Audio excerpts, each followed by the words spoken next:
Let's look at separating empty and full. This is one of Ben Lo's 5 principles, and it's right at the core of the art. This art is called Taiji Chuan. Taiji doesn't have anything to do with the qi inside your body. It talks about great separation, great distinctions, great extremes. And we work on that by separating empty and full, yin and yang, throughout our bodies, through our motions, through our moves. Ben Lo would tell us separating empty and full means separate the weight, separate the muscle, separate the mind. But we start by separating the weight. So let's look at separating the weight. Separating the weight initially means actually being able to be completely in one leg, not using the other leg at all. We call this 100%. When you do that, to test it, you should be able to let the other leg float just the width of a sheet of paper off the ground without changing anything else in the body. When I do this and I want to lift a leg, I don't lean the body to get it up. I have to allow that leg to float in place without changing anything else. So when I do this, I don't want to tighten my core. I don't want to incline the body. And in particular, I don't want to use muscular effort in the leg that I'm allowing to float. Floating the foot off the ground is just a test. You know, there's people that we know who end up doing the form like this. They sit back 100% and they check their weight. They turn and they stop and they check their weight. They come back to the front and they stop and they check their weight. That's great practice when you're really starting to get a handle on how to separate empty and full, how to separate the weight. But be careful that that doesn't become your practice. So that said, let's look at actually separating. So you should practice this. You need to work on it. You should start out in a 100% posture, just like we were going to do white crane or play guitar or something. So all the weight's in the back, the feet are angled, the front foot is empty. It doesn't have to be shoulder wide. It can be just outside the heel. And really work on the separation. When you separate, there's a tendency to tighten the leg that you're lifting and use muscular force to raise it. And watch what happens when I do that. My hip will rise as I do that. What I want is that by changing my balance, the leg is able to float off the ground while all the muscles in the leg are soft. So I'm not tightening the leg rock hard to lift it off the ground. I'm allowing the balance to change so that the leg floats. The change of the balance is that there's a little yin-yang in the leg. The sit bone of the empty leg feels like it's dropping. The knee feels like it's buoyant and floating, and that allows the foot to come off the ground. So when you're working on this, work it over and over. Sit back 100% and check your front foot, allow it to float. Notice what you tightened. You probably used muscles around the hip and in the leg. And relax those muscles. The foot will fall back to the ground. You'll feel those muscles let go. Work it again. Change your balance, dropping the sit bone, allowing the knee to float, letting the foot come off the ground, hopefully with less activation in those muscles. Drop it. Let it go back down to the ground again. Find the muscles that you just relaxed. Allow yourself to let the foot float again. 3 times is good. Then change sides. Do it on the other side. Get all your weight in the back. Whole body is relaxed, belly is soft, body is upright. Allow the foot to come off the ground. Notice what you tightened. Release those muscles. The foot will go back down on the ground, hopefully with less weight than it had the first time. Change your balance again. Allow the foot to float off the ground. Notice what muscles you might have used. You'll use muscles when your balance and your shape isn't enough to float that foot off the ground. So then adjust again. Allow the foot to float off the ground.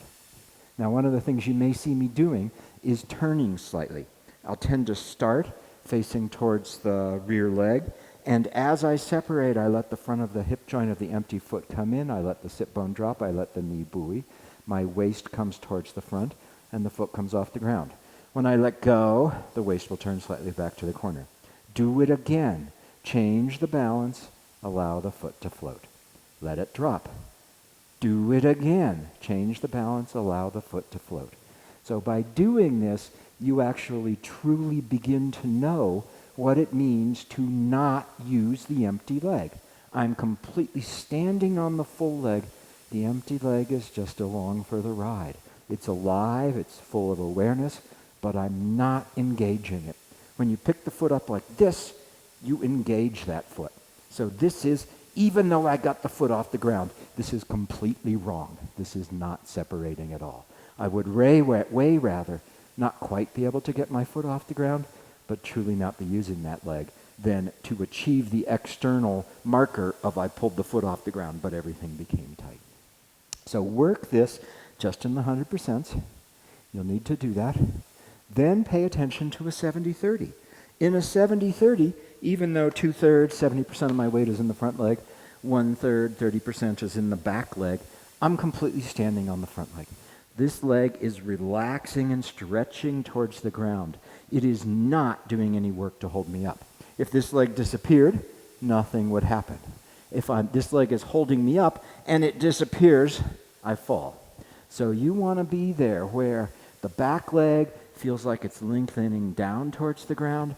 The front leg is the one that's holding you up. You'll need to find this in 70-30s as well as your 100%. So start in this 100% exercise that I was showing, and then take it into 70-30s and really be assiduous about the distinction between the two legs. Then work it through the form and stop at every checkpoint and make sure you're really separated. So when I begin from the beginning, I sit 100% into my right leg. My left leg should be separated. I can float it off the ground without effort. I'm not leaning the body. I'm not pulling it up. It just comes off the ground. I step. I put it down. No weight. It floats off the ground without effort. I shift 100% into it. Now all my weight's in my left leg. My right leg is empty. I can float it without effort. I turn to the front. I haven't shifted yet. I can float it without effort. Then I go 50-50, opening move, on to ward off left. Shift to the left, turn to the right. You should be 100% able to float that foot. Shift to the right. The left side should be completely empty. You can float it. Turn, step, heel first, no weight. You can float that foot. I don't go thunk and then have to move my body back. I don't lean in order to do this. I can float the foot right where it's going to go. I shift, ward off. Continue, turn to the right. This leg is empty. It floats before I step, after I step. Into ward off right. Roll back. I sit back 100%. It's empty. I turn. It's empty. I come back to the front. It's empty. I shift.